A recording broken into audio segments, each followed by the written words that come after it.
you have accounts that are solely in your name and not jointly owned with your spouse, the bank a lot of times will treat them as if they were a stranger off the street. I mean, they may Wow. recognize them, but their attorneys in the back office are going to be very hesitant and tell their tellers and their bankers, I know you know Mrs. Smith, but we have to treat this because she's not on this account as if she were anybody else coming to ask to handle Mr. Smith's finances in this account.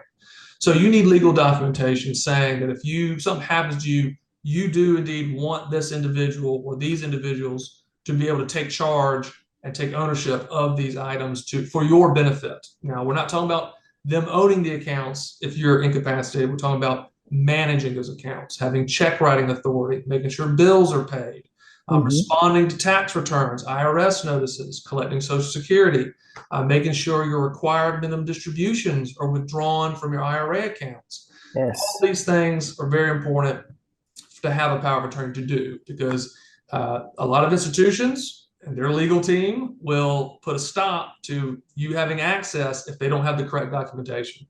Now, as my wife and I were getting our documents done, Campbell, you said something that was very poignant, which was the difference between a bank and a credit union. Kind of speak to that. Well, it's from personal experience. I had a client who had a power of attorney that I did not draft, although they had already executed it. So they did not request me to draft them a new one, which was fine by me if that was their prerogative. Pretty comprehensive power of attorney.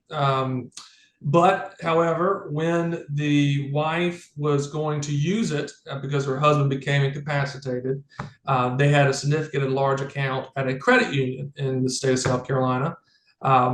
When she approached the tellers to have access to his accounts and manage his funds, their legal team looked over the power of attorney and sent it back in about 2 to 3 weeks of waiting with a big no on the front of the letterhead, stating that although the power of attorney did indeed give her authorization to handle bank accounts and financial institutions such as brokerage firm accounts, it made no mention specifically of credit union accounts, and therefore their legal team said it was denied.